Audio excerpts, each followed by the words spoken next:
Hello, everyone, and welcome. Today, we're going to have this live version of How To with Seeto, and we're going to be talking about virtual teams.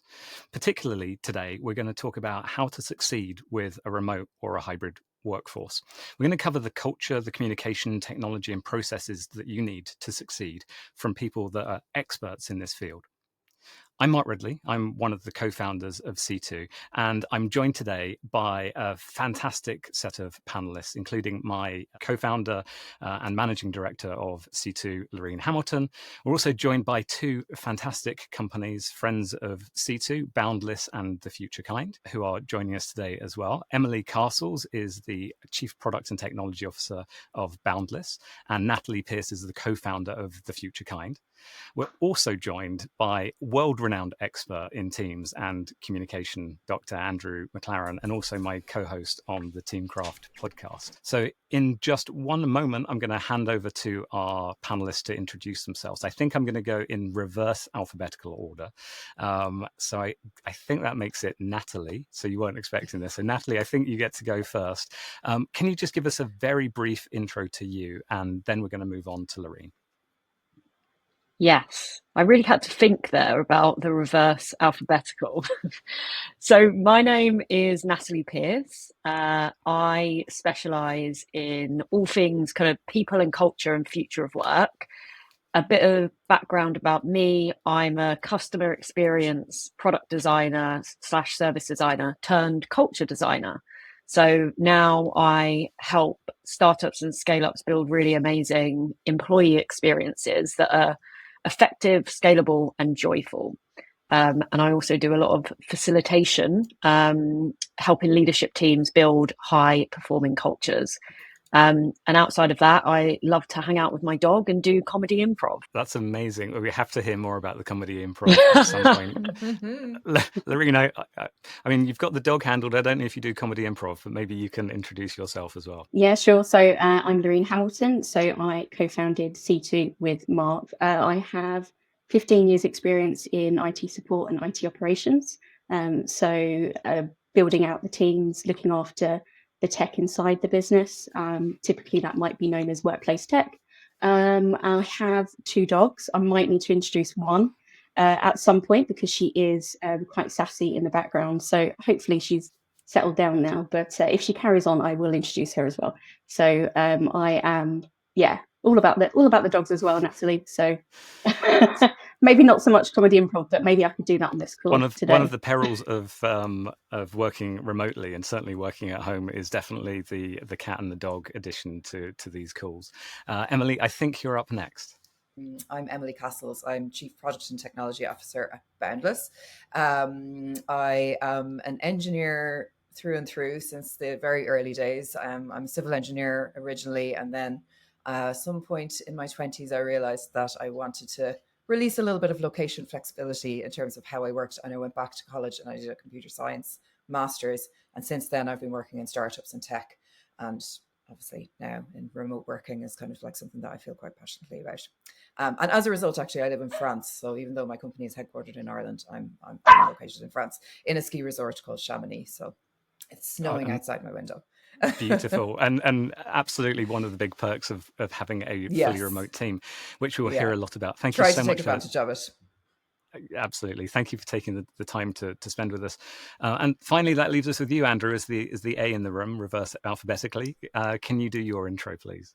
Yeah, thanks. Lovely to be here. And I'm Andrew McLaren. I'm an academic. I'm Associate Professor of Team Communication at Heriot-Watt University in Edinburgh. So anything to do with teamwork, I'm in. I'm keen to talk about. And as you mentioned, Mark, I have been working for a couple of years on a project with you called Teamcraft, for which we have a podcast.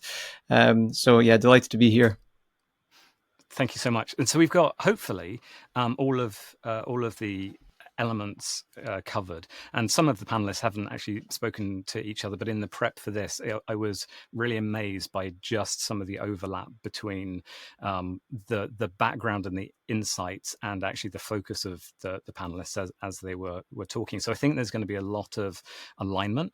I think I'm going to actually start with Andrew because recently we were talking about remote teams, and particularly virtual teams. And Andrew, you used a really nice explanation of what we mean by a virtual team as a sort of catch-all for remote teams and hybrid teams, and even primarily in-person teams. So I wonder if you could kick us off with a bit of a definition of what a virtual team is and what we mean by that.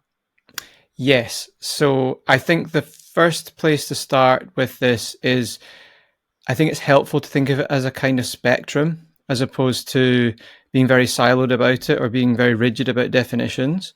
And obviously, you know, at one end of that, you will have fully in person, with a slight caveat of whatever that exactly means. And then at the other end of the spectrum, you'll have fully virtual. But I would say the things you need to think about are what are on what dimensions are we defining where you sit on the spectrum. The first one is about distribution of members. So anyone that's got anything to do with virtuality is going to have a degree of distribution of the members of the team. So, like Emily mentioned, a company in Ireland and based in Chamonix. I know where I'd rather be. No offense, Ireland. You might be geographically distributed, but also you could still be sort of working virtually in to some extent, even being distributed on like the same work campus or in the same building, but you still achieve your work at a predominantly distributed level. So there's degree of distribution of the members, and then there's technology mediation. So to what extent do you achieve your work through some form of communication technology? The final thing is is more of a qualifier thing, is to think, we're talking about teams here. Is it genuinely a team? And therefore, are the requirements, demands, and affordances that you look for through how you work, are they all actually part and necessary for good teamwork? Because if you're just a kind of loosely held together department, for example, you might not need some of the things that teams need. So one end of the spectrum, fully co-present, which means trending towards 100% of the work that you achieve will be happening in the same place. And then the other end, fully virtual, trending towards 100% of the work that you achieve will be done when you're geographically distributed and using technology. And I think the way I would shorthand it to finish off is, if in your work you probably can predictably call upon someone and go and find them physically, you're probably working in a fully in-person team. If some of the time you're able to physically locate someone and grab hold of them, or you need to actually make an active plan as to when you're going to have physical contact with a team member, you're probably in a hybrid scenario. And if the predominant way in which you can get hold of any of your team members is through communication technology, you're probably in a virtual team. Listening to that, obviously we've spoken about it a lot, but the first requirement to be a virtual team is you're a team. The second is that you are probably in some scale of disparate location geographically, so you're not necessarily co-present. And third, it has to be some form of technology mediated communication, even if in the old days that was phones and faxes. Today, obviously, we've moved a long way. From that definition of what a virtual team is, I'd like to turn more to really what the benefits are. So before we get to what are the challenges and how do we solve them, and I think we can see a big one. You're in Chamonix, it's snowing. This is definitely one of the benefits, and maybe you could explain what those benefits are, and then I'd like towards the end, I will remind you of this, just to turn a little bit to what Boundless does, because obviously you help people engage with those remote workforces. Yeah, for sure. Well, I guess the benefits can be seen from two angles, I think. So there's the benefit to the company who decides to operate in a fully remote way or a predominantly remote way. And then there's the benefit to the employee as well. And they're mutually, I think they're mutually beneficial as well. So from the company's perspective, I think for us starting Boundless, like the access to talent that we got from being able to hire outside of just Dublin was incredible. Like, we ended up, one of our first hires was a payroll person who had run payroll Europe-wide for Apple. And he was in Spain at the time. Now he's in Italy, like he's moved around in that time as well. We wouldn't have access to that kind of talent and that kind of skills if we weren't working remotely. So I think that that's a huge thing from the company perspective. And then if you kind of turn to the employees, then obviously my example is that, I always kind of wanted some flexibility around where I work. And from day to day, that means for me that, sometimes I might be in a cafe, sometimes I might be traveling, sometimes I might be at home, sometimes I might be in the co-working space, but then also I'm in Chamonix and our headquarter is in Dublin. And that's like a huge advantage to me. But I think it goes way beyond that as well. Remote working enables people who maybe don't have access to the workplace to be in the workplace. So people who have caring responsibilities, people with illnesses, people who can't commute, like it just opens up the world of work to people and really makes it kind of like an equitable opportunity for everyone. And then that means then that your employees are happy, and then you get back to the benefit of the company again, where the company has happy employees who have really strong work-life balance and get to do what they want, and get to shape how their day is, or shape how their lives are. So that's the benefits that I guess I see of it from a couple of different angles. At Boundless, obviously, we facilitate other companies in running this model. So what we do, we're a global employment platform, and if you want to allow your employees to be overseas, or if you want to source talent overseas, we'll look after everything when it comes to employment, payroll, making sure that you're staying within the laws of the country that you're employing in, which generally you might not be familiar with the laws and payroll in that country. So we're kind of taking care of everything for you in that sense, and really kind of empowering you to grow a remote team. And that's hugely important as well. And I think a real loss for the UK recently are the scope of the talent available to us has shrunk considerably because of decisions made around Brexit, which I will try to remain neutral on in this conversation. And so effectively with Boundless, you are able to ease some of those procedural sort of logistical problems about reaching that global workforce. Yeah, often, like, I suppose sometimes people, when they hear what we do, they sometimes think that we're a relocation, like we help people relocate, but actually it's the opposite. We almost help people stay where they are. So if you have a UK company and you want to access people, across Europe or across the world, we're live in countries all across the world, you can use us to kind of like unlock that. And you don't, I suppose, need people to relocate to the UK to be there, to get the visa, to work with you in a co-located way. So it's empowering, I guess, for UK companies from that perspective, for sure. Hugely powerful. And from a Seeto perspective, we have a workforce that is completely remote, and not everybody is based in the UK. And we were born like that, which I think I'll ask Lorene to describe a little bit later. But the access to global talent, and also being able to use time zones to your advantage, is actually really beneficial. So one of those things around not everybody necessarily starting and finishing their day at the same time is a barrier, but can also be beneficial. I think Andrew and I have discussed this, and Andrew, I will come back to you later on that point about latency. But I want to actually pick up something that Andrew said around the technology, and then put this question to Lorene on Seeto's behalf, which is really around the technology. We've said that virtual teams really rely on technology. They don't exist without technology. What are the common challenges that you tend to find your customers, Seeto's customers, struggling with, or equally ways that you have mitigated some of those challenges? So when I was thinking about this earlier on, there were three that come up time and time again. Two are very focused on the employee onboarding side of things, and the other is a little bit more of a general one.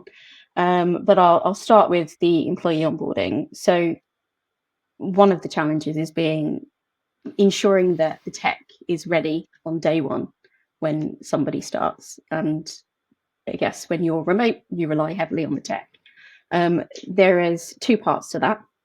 There's the physical tools that somebody needs on day one, being basically the laptop, ensuring that the laptop is spec'd to the role, and all the other things that go with that as well. So being fully remote or being hybrid, there's going to be an element of tech that needs to be available for you to work from home. So that's one area that companies tend to struggle with. How do we do that? How do we do that right? Because often it's somebody else within the business that is doing it, and that's not really their job to do. The second one is really the disjointed, sometimes disjointed onboarding process that we might see. And that might be if typically a startup doesn't necessarily have a HR partner to begin with, or IT. The onboarding process can be a little bit choppy. And then when you're trying to hire for a role and that talented person comes along, one of the things you want to do is ensure that when they start, the onboarding process is seamless, and tech plays a big part in that. So that's another challenge. And actually, the previous company before Seeto that I worked at, Reed, they actually did that really well. That was again, that was essentially, we were co-located. Everyone at that point, you'd start in a company and you'd end up in the physical building day one. In the training room, you would end up having everyone that you needed to meet on the first day come in and talk to you for 20 minutes to half an hour, and then you'd be sent on your way and you'd have a timetable for the next week or two, and you know, that would be it. But you'd be in that one location with everybody. So it's much harder now. So the onboarding element of the laptop and the process and where you're meant to be when you first start is big challenges that we hear from customers. And then the third one is then the security side of things. So being globally distributed, your perimeter is much bigger than what it was necessarily like before, when it was just one building. You had your network that you needed to secure and your tech stack was only accessible within that. Now it's okay, well how do we secure all of our tech stack? How do we make sure our laptops are secure? Because if we've got employees that are located globally, that laptop and the data that we have is way more vulnerable than if we were just allowing you to come into one building, do your job, and then go home again. So they're the three that we hear a lot about. And in terms of, sort of ways in which we've helped with some of those things, is that there's some real basics that you can do around laptop procurement, for example, but more going into the security side with laptops is there are lots of different technical platforms that you can roll out. So, for example, rolling out a mobile device platform that allows you to essentially ring fence that device, tick all the security boxes and the compliance boxes, and know that, say, for example, you've got an employee in Barcelona and they happen to leave their laptop in the airport lounge while they're traveling. You've got a way to essentially secure that and lock that down. So that device is just the shell and you haven't really got to worry about what's on that. So your company data is secure. And really what Seeto is about is we like to really get into the process. But as much as we are IT, the onboarding process is stretched out and spread across multiple different teams within a business, and we really focus on employee experience. So if we can, make friends with the HR partner inside the business and other teams that are involved in that, then we will, and we'll try and help as much as we can to essentially streamline that. There's one thing that I just wanted to pick up, because Emily mentioned diversity and inclusion, particularly inclusion, making sure that you're able to work with people that otherwise may not be able to come into the workplace. But Lorraine, you and I have spoken before about the importance of inclusion and employers not making assumptions about the working environments of the people that are working with. And this is almost a financial inclusion perspective. I mean, thinking back to the early days of COVID and the pandemic, there were people that were working in not particularly great environments. So obviously part of the technology that mediates these virtual teams isn't just the laptop, but are some of those other devices. Yeah, absolutely. And I think that's definitely a big consideration. If you have a budget for being able to provide the right kit that people need wherever they are, then that's really important. And try not to be a bit tight with it, I guess. So, I mean, that's not just the laptop. It could be, making sure that you've got the correct monitor, you've got the correct headphones, all the other bits and pieces that make working remotely comfortable for you. It could even go as far as to making sure you've got the right desk and chair. But having a budget and being able to provide that to the employee that's joining you is really important, because not everyone will have that. I think it becomes a little bit more difficult if they haven't got a strong internet connection. That does cause some challenges, but you never know, you might be able to find budget to help them upgrade their fibre. Maybe a budget for a co-working space locally to where they are could be the answer to that. When I mentioned that sort of financial inclusivity, I do remember in the early days of the pandemic, well-paid executives making assumptions that working at home was really easy for people, but lots of the more junior members of the team who were just starting out in the workplace were often working in even multi-family homes, sharing the space, sitting on the floor, trying to work from a laptop. And also people that make assumptions about bring your own device, that just because it's somebody's own device means that it's great, and often it isn't. So making sure that the investment in technology is a tiny factor compared with the salary. Emily, I think you saw a hand. Yeah, I just wanted to make a point there, because I think often people associate remote working with working from home, and I think that that's a mistake, because it's not necessarily working from home. Like for us at Boundless, everybody gets a budget to go to a co-working space, and we actually prefer people to at least have some opportunity to be getting out of their homes. And I think like conflating those two things is sometimes a mistake that people make when they think about remote working, particularly because of the pandemic.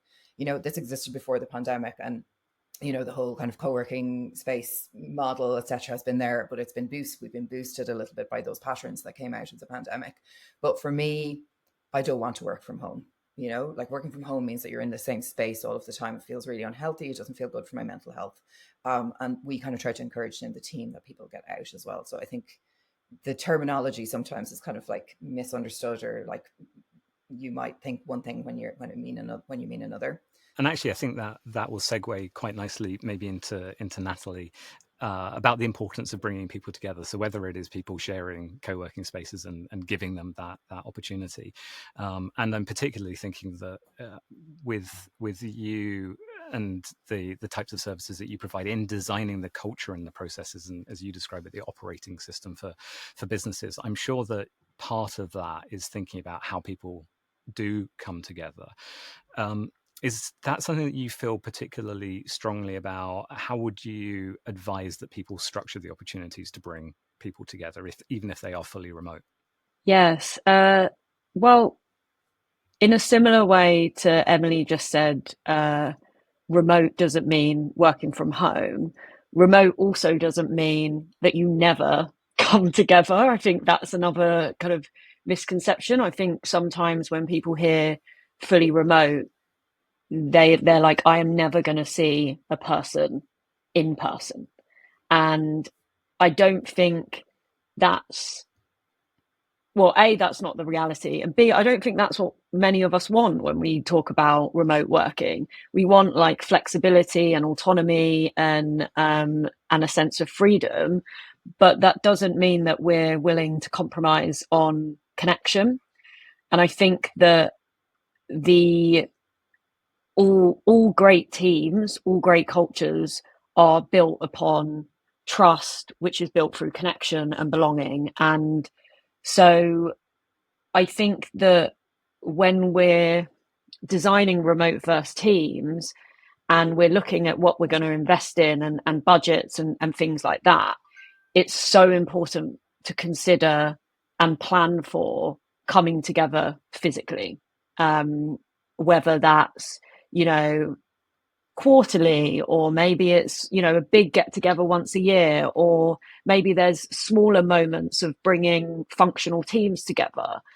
I think that it's really important for us to design those into our annual quarterly rhythms, because there's a lot of research now. Atlassian, for example, did a really great study into team gatherings and offsites, and they found that bringing teams together just 3 or 4 times a year had a greater impact on connection and collaboration than sporadic office attendance. I think that's really interesting, because I think that those of us in hybrid setup sometimes think that we're building connection because we're saying hello in the office, and there's that sense of camaraderie there, but that's not necessarily giving us the longer term or the most meaningful impact on our connection and therefore our collaboration. So even if we're in a hybrid setting, I think we still should be thinking about, okay, how do we intentionally design for these moments of bringing people together. And I guess kind of to talk a bit about what I do in my company, The Future Kind.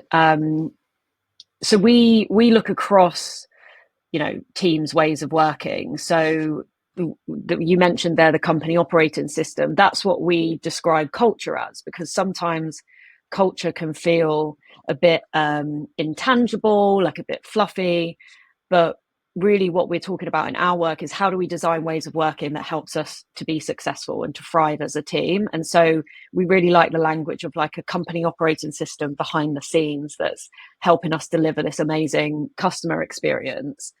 So we do that in 3 different ways. We're embedded in a team, working with them to kind of design rituals and systems and behaviors.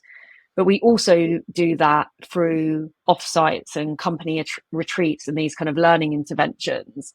And you can use them as like a purely social jolly, but you can also use them to build connection over shared things that are important for your business. So if you have a particular challenge, I don't know, maybe communication or cross-functional collaboration hasn't been working as well, or maybe there's a feature or a bug or a challenge in your product that's you just can't seem to get the answers. An offsite can be a really nice way to get people out of the day-to-day and thinking really creatively around the particular problem that you're facing. And so that's the kind of thing that we help facilitate. And you can have fun whilst you're doing something that is actually meaningful for when you come back to the office or the virtual office as well. Yes, I still remember the days of organised fun from when we were co-present. I love a bit of organised fun, by the way. Me too. Yeah. It's got a bad rep. Is there a trend here, some kind of stat there to take away from this? I have definitely had people. I'm thinking of one right now who had a particular aversion to organised fun and told me so to my face.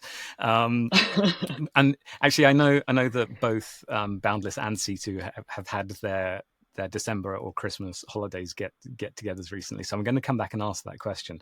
But before I do, actually just picking up from that thread that you were talking about, Natalie, around culture and around connection, I'd like to put this question to Andrew specifically, because we've been looking at this in the sense of social capital recently, and the importance of building social capital, how much easier that is within a co-present team, almost unthinkingly easy, and how it's still so important but much harder to explicitly do that in remote teams. So Andrew, I wonder if you can dig into that sense of connection and that acquisition of social capital. I think I'll just pick up from what Natalie was talking about, because I totally agree with that idea that even if you're a quote unquote virtual team, that doesn't mean that not organizing for meeting face to face, punctuated points is not really important. I would go as far as say it's vital. And one of the reasons for that, and could be hybrid, could be virtual, but equally it probably does still apply to fully in-person teams, because like Natalie said, what ends up happening is that the churn of the weekly work sort of doesn't give you the opportunity to develop some of the things that are achieved in those kinds of co-present occasions, which are very much focused on that kind of relational dynamics for an organization. And one of the things we know from the research is that virtual work in any kind of technology mediated work erodes the relational dynamics really quickly. It's really natural to focus on task, instrumental, functional aspects of the work when you're using those media to speak to each other. And so it's the bit that needs the most attention. And that kind of leads me to social capital. You're referring to that work by Microsoft, right? That talked about social capital. Yeah. Like social capital has its roots in big sociological theory. So I see it being used now, talking about tech teams, virtual teams. I think what's probably quite useful to distinguish between is I'm going to slightly kind of stereotype caricature it here, but you've got like Pierre Bourdieu, who's a big French social theorist, who came up with the idea of kind of capital theory in the 1970s, and Bourdieu's idea of capital is what you could focus on that as an idea of private good capital, right? So his idea was that you had different forms of capital and they could be exchanged with each other. One of them was social capital, the others are economic, cultural, and symbolic, right? I won't drift into a university lecture. But this idea that it's something that can be exchanged, so you can broker it. And that relates a little bit to the idea of bridging capital. And it's what Natalie said about cross-functional, sort of erosion of cross-functional collaboration, bridging capital, so between teams. And that is more dependent on something like weak ties, as it would be called. So serendipitous casual interactions across functions, you use bridging capital, which is much more brokered, which is much more sort of transactional, and it really lends itself to being in person. And that's what Microsoft found in that work, is that you don't really need to be embedded and have big strong relationships, but you do need to have that sort of by chance opportunity to interact. So the thing that kind of rounding it off with Microsoft was they were finding that people in positions of leadership benefit from more in-person contact because the nature of something like bridging capital necessitates that sort of brokering transactional approach. But actually you can recreate the opportunities for strong, deep social ties with bonding capital in a virtual setting. So it's not predicated necessarily on physical co-location. One of the things that I took from that research was to use those two concepts, that effectively the bridging capital is important between leaders and bonding capital is important within teams. That's an oversimplification. But one of the things that I really took from it is it's really important where you have those weak ties of leaders from departments that don't often get together to bring them together. But also those are exactly the same people that are deciding to return to office. And so there's this really interesting bias that the people making decisions that everybody will work better if they are co-present are exactly the same people that benefit most from being co-present. It's the same blindness of the pandemic of like, oh, it's fine, everyone, you can just work from one of your studies. Exactly. Like we find instinctively that it would be better if we got back together because the nature of our work in brokering in a multi-team system, brokering between teams, that lends itself to that. I mean, going back to Natalie's point, I would say you can turbocharge and create some really amazing deep connections and important sort of relational interactions within an individual team through co-present activity. But the research suggests that it can be maintained quite effectively virtually. That's fantastic. I'm going to remind, so as a bit of a time check, we're at 40 minutes past the hour now. So we've got about 20 minutes, and I do want to turn to audience questions that I will be able to ask the panel in a moment. But now I'd like to turn to the things that make the difference. So we've spoken about effectively the things that we might be able to do and a lot of the theory behind why it's good and what the challenges are. Emily, I think maybe I will turn to you first, just from maybe the learnings that you've had of being in a remote team. You've obviously had your opportunity to come together for your, whether it was a Christmas party or a December party, offsite retreat, offsite, yeah. And maybe you can share some of the things that have really worked for you as a fully remote organization that would be useful for people watching. Yeah. So I think we kind of covered it there a little bit in terms of the fact that we are meeting in person. I think that that's super important. And I'm sure that Natalie, you can talk a bit more about that and how important that is. But we do come together 3 times a year as a whole company and 4 times a year for a leadership team. So I guess we're kind of showing that little bit extra for leadership as well there, which kind of matches with what you've just shared, Andrew.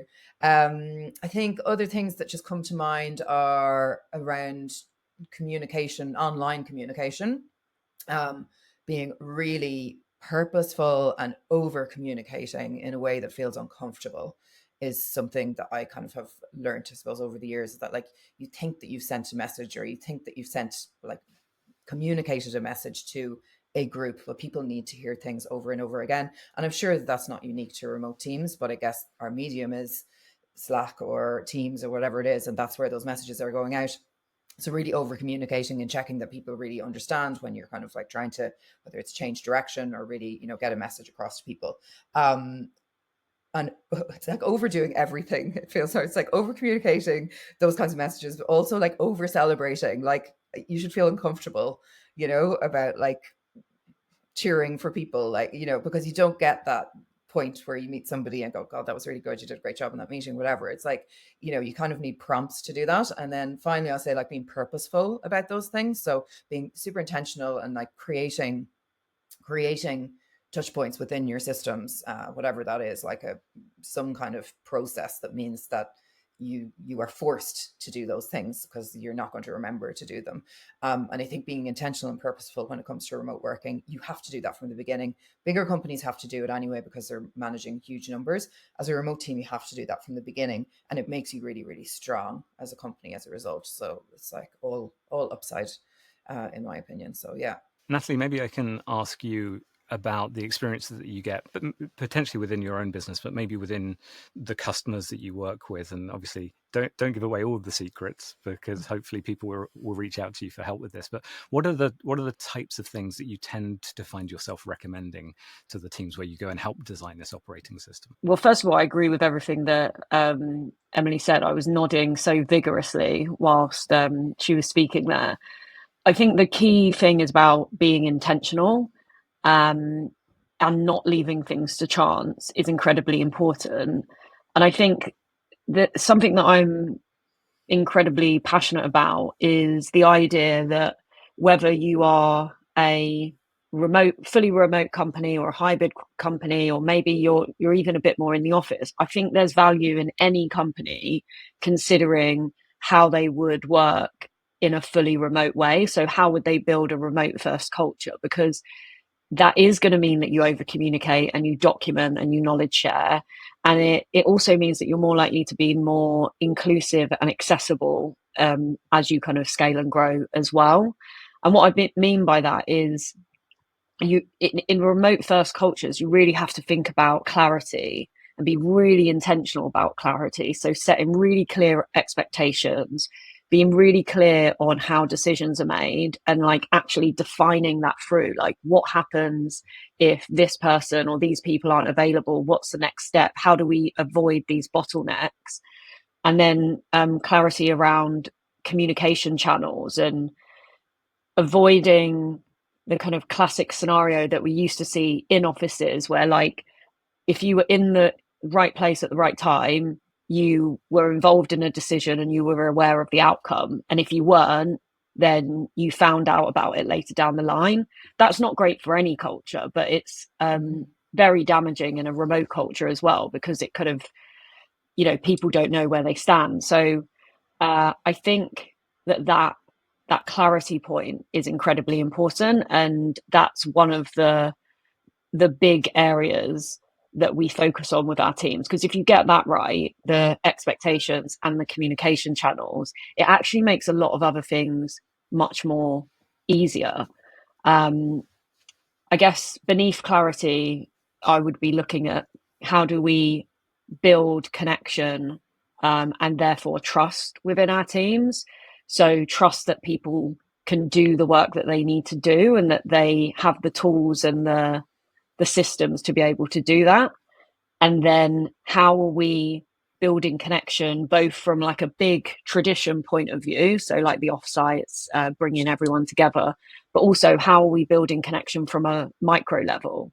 What are the kind of rituals and habits and activities that we can put in place that does the maintenance that Andrew mentioned? And all of these things can be intentionally designed, and it can be as simple as like, introducing a check-in, an energy check-in at the start of your weekly meeting, so people can say, okay, actually I'm bringing great energy, I had a great weekend. Or someone can be like, you know what, I'm bringing a lower energy in today because my house sale has fallen through. Like, knowing where someone's at energy wise can do wonders for how you then interact from the rest of the week, especially online when it can feel a little bit task driven and transactional. So those are, I mean, I could go on, but those are some of the highlights I think that I wanted to say to add to Emily's. Could I ask a question on that one? I just was quite Yeah, of interested. So, course. one of the job that I had before founding Boundless was one where I was remote, but most people were co-located. And obviously that was a learning experience for me because I just did not have the same access to information that everybody else did. And it felt like it created like a two-tier system, I guess, within the company. And so when we came to Boundless, that was something that I was really aware of. And like we kind of across the board were like, okay, we need to make sure that nobody ends up as a second class citizen here, that everybody has the same, I suppose, status, whether that's employee or contractor, or whether it's, you're allowed to do this thing and, everybody's allowed to do the same thing, or everybody's allowed to have the same flexibility. Is that something that you've seen evidence of before? Like, I guess I'm basing it off my one experience and I kind of went ahead and made those decisions, but is that something that's come up in either research, Andrew, or stuff that you've seen, Natalie, in your work? So from my perspective, it's something that I see a lot. Like, we do work with companies that have maybe started off in a small, tightly knit office culture, and now they're growing. Maybe it's internationally, and so and then they're finding that they're having issues when they're the feeling around the culture isn't the same. And that's because it's become like a co-present culture, like what Andrew mentioned. And it's often what happens is that the culture is reliant on camaraderie as opposed to like true culture, which is based in systems and rituals and habits. Yeah. And so that can be quite tricky to like unpick and undo. And that's why I often say that companies that start with that mindset of like, look, we're all in the office right now, but what would our culture look like if it was remote first, means that you start to put the communication channels and flows in place. That means when you do start to go more remote, or you do start to expand your workforce, you are in a really good place and you don't create that kind of unintended isolation, which will happen if you are trying to balance the two things. So yes, that's definitely not an isolated experience of yours. I see that quite a lot, and that's why I'm such a remote first cultures all the time. Just on that point of people that are working, companies that are working in that hybrid, Andrew describes this helpfully as a spectrum, and I think it is easiest to run a company either fully co-present or fully remote. It is hardest to be in the middle, and I think people sometimes feel like hybrid is the easiest, whereas actually that's probably furthest away from the truth. Hybrid is really difficult, and you've just touched on one of the very important reasons that it is hard, because there is a lot of exclusion that happens. If you have 6 people in the meeting room and 6 people who dial in, they get different experiences. So when I've worked in larger businesses, I've often tried to insist that people, if you have anybody attending remotely, everybody attends remotely, to try to bring some of that equity back to the experience, because otherwise the 6 people in the room continue having the conversation, relitigate the outcome, and go and have a coffee afterwards. And this was actually echoed by the CEO at GitLab, which is famously a remote first business, designed remote first, and there was a great podcast with him where he explicitly came out and said, we decided not to do hybrid because it was too hard. It's one end of the spectrum or the other. I wouldn't go that far, but I think you do have to go in with your eyes open that hybrid is really difficult, especially from an equity point of view. Lorraine, just one thing before I go to the customer questions, one thing quickly for you. Seeto was accidentally born completely remote, not necessarily intentionally. What were the big things that you took from building a fully remote business?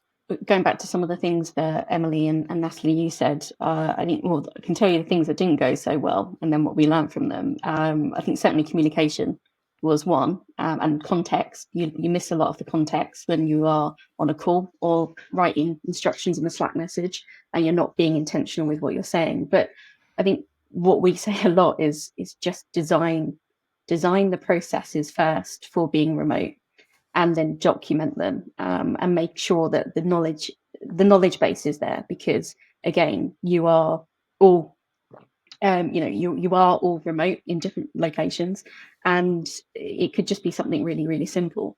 Like most recently, I had someone on the team Slack me a message just to say, how do I buy a train ticket to come to London next week? I was like, well, I don't know, but let's write the process on how we do this, and then let's put that in Confluence. So just being really, really intentional with everything, document everything. I think that's one of the biggest things. We always say Playbook first, and I know a lot of that come from GitLab as well. But it's just making sure it's all there and available. Also consistent in the style in which, and the tone that you write as well. And we have we put in checkpoints as well. That was one thing that we did very early on, mainly because when we first started, it was just me, and it was pandemic time, and I did feel quite isolated, and I was really upset that I was not in an office anymore.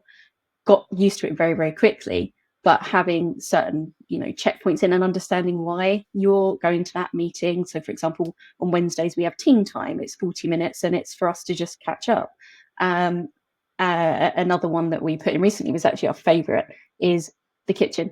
So we've just created a stand-in Google Meet, which is called Kitchen, because we don't have, should we just pop and grab a coffee and talk about it in the kitchen? We don't have that anymore. So we have now the kitchen, and we will just message on Slack, should we meet in the kitchen? And it's so informal. There's no agenda needed. You just, you go there and it's there if you want to pick somebody's brain. So just thinking about those things that you can do and documenting them all in a space that's accessible to everyone is definitely something that is really important to us. We learned the hard way from not necessarily having it straight away, but doing it quite early on. We had a question from Paddy, which is actually very aligned to that idea of having the kitchen. So we've got a go/kitchen. You can go in there anytime. You might find me in there playing jazz, just on the off chance that someone turns up. So Paddy asks, how might we create more opportunities for greater serendipitous cross-functional activity for a remote team? So I guess that, this idea that you can get this beneficial cross-pollination of ideas and collaboration. Natalie, I can see that you're nodding there. Have you got any ideas on how you might do that? I really like the concept of sometimes it's called body doubling or like virtual co-working, like that you might have a day a week or a month or however often you want to do it, where everyone joins a virtual meeting and they are co-working as though you are, working together in an office. And, maybe you use like the Pomodoro method, where you're kind of like everyone's like working for 25 minutes or 30 minutes. And then you have like how's everyone got on? I think like just because we're virtual and we're at home or we're in the office or in our own office or in the coffee shop doesn't mean that we can't be online together. I actually personally find that I'm so much more productive when I'm body doubling, because I know that I'm focusing for a bit and then I get to have a chat with my mate for like 10 minutes before we go into the next session. I can't help myself. I will start talking whilst we're working, and it kind of, especially if you're working on the same thing, like you can just ask that question, which you might do if you were side of desk with someone. So that's one of the things that I really enjoy doing, and I find quite impactful for my working style. There are actually loads of other good questions. We will try and put some of these answers out there, even if it's not directly in this recording. We will try and answer them possibly on LinkedIn. There was a question. I'm going to throw a quick answer in. There was a question about, can disciplinary procedures be effective when conducted remotely? I think that's more about your process than about whether it's remote or not. And I could talk a lot about performance management and how well-designed performance management all the way through is really important regardless. It's easier to get away with stuff when you're co-present. The sort of the idea of dragging someone into a meeting room, those things don't fly when you're fully remote at all. And actually we've seen the outcome of some of those with a large American tech business recently had layoffs that were recorded and recorded by the people on the receiving end and then put up on TikTok. So you have to be much more mindful and considerate of the process that you're going through, much more careful all the way through. So for the HR professionals on the call, yeah, this is absolutely something that managers particularly need to be aware of. There was one last question I'm going to try to do very quickly, which was, we struggle to make sure new joiners can learn from others when working remotely with quick questions or listening to other solutions. Lorraine, this was related to that idea that you had about documentation, but also the employee onboarding. So they're asking, how do new joiners learn from others when working remotely? Have you got any tips from what Seeto does with its clients that might be appropriate there? I think having that really, really strong onboarding process from, designing it and making sure that everybody, all the touch points are included in that, so that new joiner on day one isn't sort of, sat there after they've been handed over their email details and they're twiddling their thumbs going, okay, well, I don't really know what I'm doing now. So I think making sure that every touch point is involved in that process. What we do is we tend to be the first people that, when that new joiner starts, we tend to be those that will do the IT induction and be the people that they first meet, obviously making sure that they've got all the tech. And I think talking with tech, so if you're using Slack or Teams or Google Chat, whatever it might be, making sure that those individuals are in all the right channels and spaces, so they can start communicating with the team and then to understand what the lay of the land is, and also having that big strong knowledge base in whatever documentation store you might use. It could be Confluence, it could be Google Drive, it could be Coda, but just making sure that that's all there and they have that information available to them so they can get cracking. Fantastic. We've got well, I was going to say 2 minutes. It's just flicked over to 1 minute. 2 things still to do. I need to go back. We'll use the same order that we did at the beginning to get your quick one top tip that people can take away, and then I will just ask everybody just to run through their contact details. So reverse order. I think, Natalie, you're first. What's your one top tip? My tip would be to voice note and create Loom videos more, because communication on Slack and email can feel very transactional. It can feel harsh. Sometimes all it needs is you saying it and it sounds more human, it sounds more friendly. I think we should be doing that more and more to avoid kind of conflict and disagreements and misunderstandings. Fantastic. 100%. I've actually just started working with a new CPTO that we brought into business. And one of the first things that she did was starting sending 3-minute Loom videos about the intention of the work she was doing. Game changing, absolutely game changing. So brilliant. Lorraine, I think going through our reverse alphabetical order, we'll go with you next. What's your top tip? Yeah, I mean, I think I've already said mine, but I'll just say it again. It's design the processes from the beginning, document them, make sure they're accessible, and have them in one place. I think it's really easy to have documentation in multiple places, but if you pick somewhere and build that out, it makes it so much easier to get the information when you're remote. Fantastic. Thank you. Emily? Treat everybody in an equitable or equal way. So that kind of spreads across many different things, whether that's